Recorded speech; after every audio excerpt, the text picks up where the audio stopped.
Okay, so basically to do with this kind of assignment, right?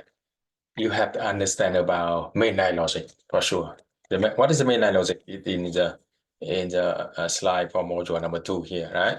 So what is the mainline logic? It is almost every procedural computer program follow the general structure here, right? So the first thing you have to do is a declaration for a global variable and constant, right? So see, that's what you did in the planning logic. You have to identify what are constant and what are variable you need to use in this program. Right? So in order to find out constant and variable, you have to understand both of them, right? What are the output and what are the input, and you can give them with a constant and variable name here, right?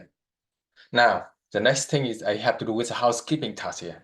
The housekeeping task is the step you must perform at the beginning of the program and get ready to the rest of the program. So remember, you must perform at the beginning and get ready for the rest of the program, right? And the detail loop, you do the core of the program, and end of job is step you take the end of the program to finish application here. So we can think about this here. That is the case you work with the mainline logic, right? You work with start and stop here. You declaration again, identify all constant and variable here.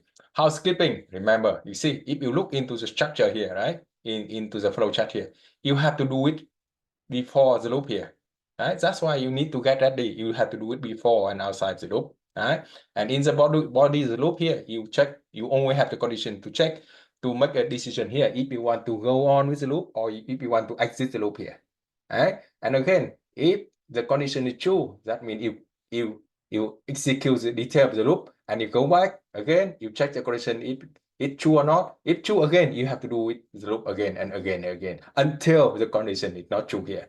And again, you have end of job here, right?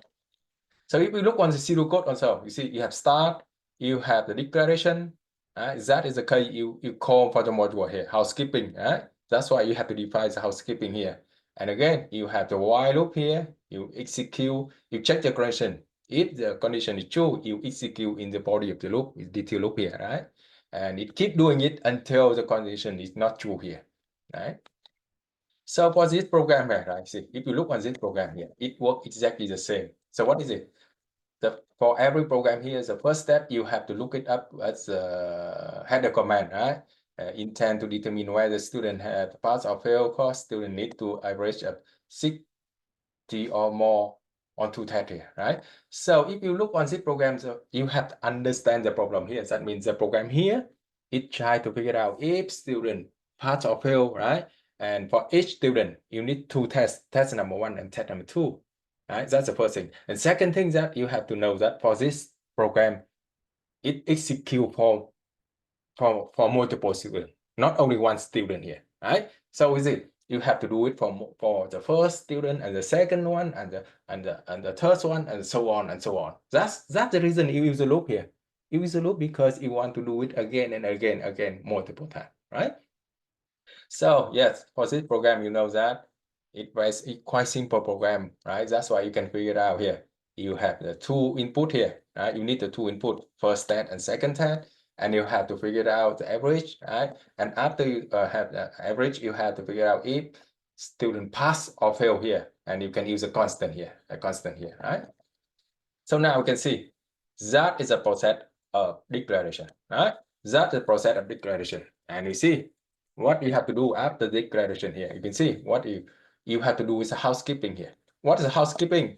Housekeeping, that means you have to perform at the beginning of the program, get ready to the rest of the program here.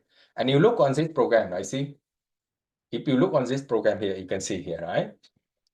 You keep doing it until the first stat is not equal to 0. Right? So when you define you keep doing it for the condition here. The first stat is not equal to 0. So for sure, if you check the condition here, if first stat is not equal to 0, that means you must have the first stat somewhere before the while here, right? Before the while loop here. Otherwise, you have the syntax error for sure, right? So see, that is process of prime input. Prime input, that means you need to get input from user and need it get ready to run the loop here, right? That's the prompt input. As remember, so in that case, you need to process to get the first step of the first student only. Remember that you just need to do it for the first student only. Right? So you know that this is a problem only. That is a problem, right? Because the output is a problem, tell user what to do. But again, you need to store the value when the user enter into the variable here. That's why you need to use input here. You need to use input and you want to store it into the variable name first step here. All right. So that is a process of prime input, or you can think that is a process of housekeeping here. You got it, you get ready to the loop here. Otherwise, if you do not get it, you got a syntax error here because program doesn't understand what is the first step here. If you don't get it from user, you have the syntax error here, right? So now you have the first score for the first student, right? And you get the second score for the second student here. You figure it out what is average here, right? So remember, if you do its average here, you have to put it here, right? And you print it out what's average it is, right? And you check the condition here. If average greater than passing, what is it? 60 here, right? Then pass and else here. Now, the second here. That is very important step also. Remember that is very, very important step. You have understand about the mainline logic here. Now, if you're done with the first student here, right? If you want to go on with this with another student here, what you have to do? You have to get the first step of the next student here. You need to get the first step of next student here, right? In order to go on with the loop, in order to check it again. So remember here, when you execute for the first time, the first step here, it is the first step of the first student. But if you execute it again, you see, if you execute it for again and again and again here, the first step here, it is the first step of the next student here. It's very important. So remember something about the mainline logic. For sure, you need to initialize the variable who controls the loop before and outside the loop. And how we know what is a variable who controls the loop? You look at the y here. And the first step here, right? The first step, it is a variable that controls the loop. And that means you keep doing it.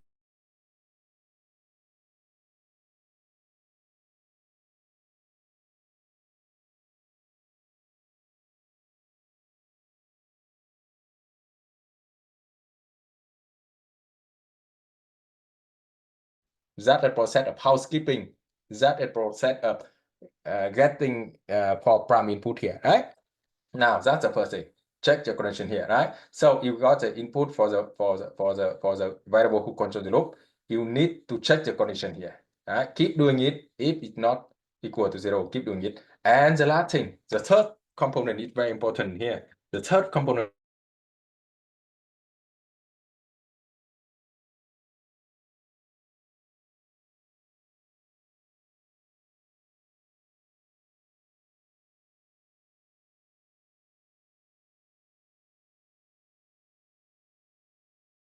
don't want to, if you don't want to move on with new student here, you just put 0 to terminate it.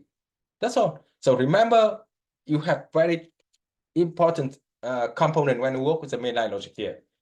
The first step, you have to get input to initialize it, right? You have to initialize a variable, the variable who controls the loop outside and before the loop here, right? And how we know? How can you tell what is the variable who controls the loop? You look at the y here. First step here, that is the variable who controls the loop, right? That's why you need to get it for the first time in order to go to the loop to check it. All right. Now the second component here, you need a condition to check. So if it's not equal to 0, keep doing it until user enters 0 here. And the third component here, at the end of the loop, you need action to get the new. You need to get the new value of the variable who controls the loop here in order to execute with the next student here. Right? If not, you will have the infinity loop here. So I can show you. I think it should be straightforward when I show you when I work with the Python for this one here, right? So basically, I write this program exactly here. I copy it and I paste it in the Python here, right? So I have the process to assign the value for constant here, right? Now see, you can think this is the process of housekeeping here. or mainline logic here, right? Mainline logic. Sorry, getting a prime input here. Prime input here. Right? That is it. That is the body of the loop here. Right? Loop. Now see, in the body of the loop here, you see at the end of the body of the loop, right? After I determine which who is a pass or fail here, I need to get the new value for the variable who controls the loop. Okay, if I miss any step of them, I will got the syntax error for sure, right? So I think this one also I have to put it here. So I think it should be better I compared here for you, right? So you can see what happened here with my program, right? That is process. In the Python, you do not have to do declare with a variable here, but this is a process I work with a with constant here, right? Now this is a process of housekeeping or getting prompt input here. I work exactly the same, right? You need a prompt and you need to store it into the variable here, right? That's why in the pseudocode, you need a prompt and input here. Now I check the condition here, right? Why the first state that is not equal, right? Why first state here not equal to 0? What I have to do? I need to get the second here, right? I need to get the second test for this student here, right? Second test is this student here. And now I figured out what's the average. I print it out. He is pass or fail, right? And now see, I done with that student. Right? But you see, if I want to go on with another student here again, I need to get the value of the first stat here. But remember, first stat here is the first stat of the next student, right? And if I miss any one of them, if I'm missing for the prime input or housekeeping here, or I don't have the condition here, or I do not take action to get the new value for the variable here, I got the problem with my program for sure, right? Now I can run it so you can see it here, right? So now we see enter score or here, so I put is number 60 here, right?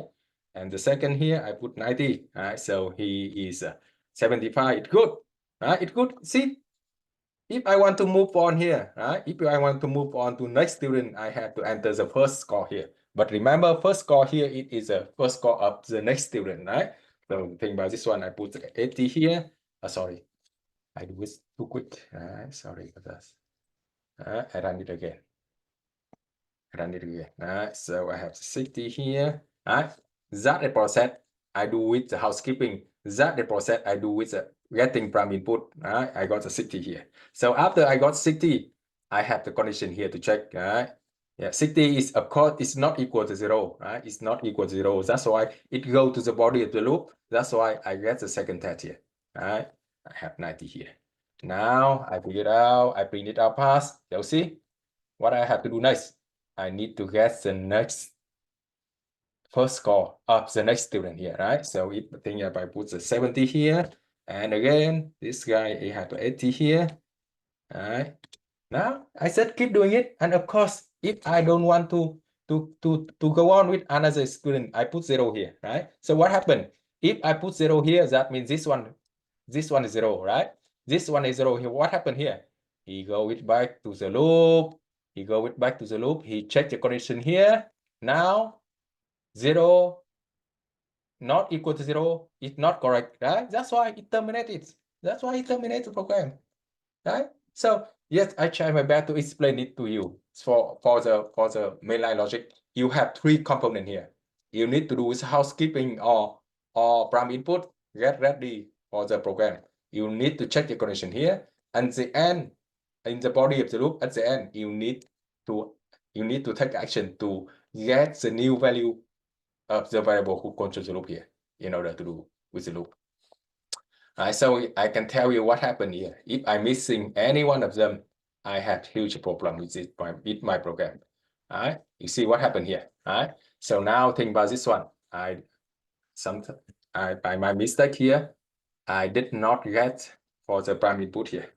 All right, you see, if I did not get for prime input, when I execute it, what happened?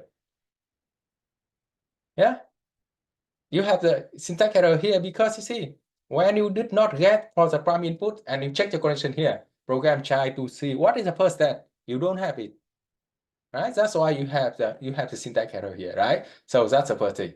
Remember that you always have to get ready with the program with the prime input or housekeeping here, right? And you get ready for that again. Now see what happened if I do not have this one here. If I do not have this one, you can see what happened here. Right? If I do not have this one, you can see what happened. Right? So the first step here, right? The first step here, I have the 60. Sorry, I put the 60 here, right? And the second, 90. Right? So this one pass. Again, you see, it keep asking you for the second here. So what does it mean? You see, you have the what is it? Yeah, you have the first step here, like 60, right? And 60 here. So we see the 60 never ever equal to 0. That means it's only true, right? That's why we see it do the second test, figure it out, right? And you go back again, check the first test, stay at the 60, it correct, get the second again, and do it, and go back, check, it's 60, stay the same, right? And you do it because you do not have the action to change the value of the variable who controls loop here. That is an infinite loop here. Right? That endless loop, it run it forever. It run it forever for sure. You have no way to terminate it, right? So that's why for that reason here, you need to action to get the new value of the variable who controls loop here. That is very important concept when you work with the mainline logic here. Right? So we can see here, I think about I have the loop here, right? If I have I equal to number 1 here, right? I check the condition, right? Y x less than 10, right? What is it? I print x here. I print x.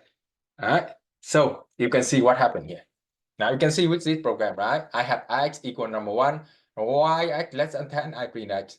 So what do you think? What is the print out with this program? Of course, this program printed out all of the number 1 here. The reason because the x here is always stay at 1, and the condition here is always true. That's why it keep printing out here, right? You see, it keep printing out number 1, number 1, number 1, number 1, number 1 forever. That is endless loop here. That is endless loop here, right? Yeah. So how can I terminate it? Yeah, I can click it here. All right. So see, you can think about this is a prime input here. Right? You get ready for the loop. You check the condition here. You check the condition here. Sorry. You check the condition here, right? You check the condition here, but what are you missing? You need to take the action to get the new value of the x here. Otherwise, it will be endless loop here, right? So in that case, I can put x is equal x plus 1. That means, what does that mean? I need to change the value. So every time I print out x, I increase it by 1, right? So we keep doing it until x equal to number 10. It exists here, right? So see, in my program here, it prints it out, right? 1, 2, 3, 4, 5, 9. Right? Now it's good now. But you see, if you do not have action to get the new value of the variable who controls loop here, you have huge problem. It will be endless loop forever here. Make sense? Okay. So I hope you understand the concept of mainline logic here. And I believe that from now, you have many debugging exercise and you have to understand about the concept of mainline logic and modular structure also, right? In the case of modular structure, I think some of them, right? I think, yes, some of them, they work with modular structure here. But basically, it works quite the same, not this one, right? So let me see about number 2 here. Where? Number 4. Okay, so see, this is a mainline logic, right? But they work with a modular structure. So what is a startup? You remember this is a modular structure, right? So when you program execute, it call for startup. That means you stop from here, it jump into startup. That it process, you get ready here, right? You get the prime input here, right? So when you return, you go back to the program, you move to the body of the loop here. So in the body of loop, you call for the main loop, or you have to define for main loop here, and so on. Right? Again, I hope you got the concept now.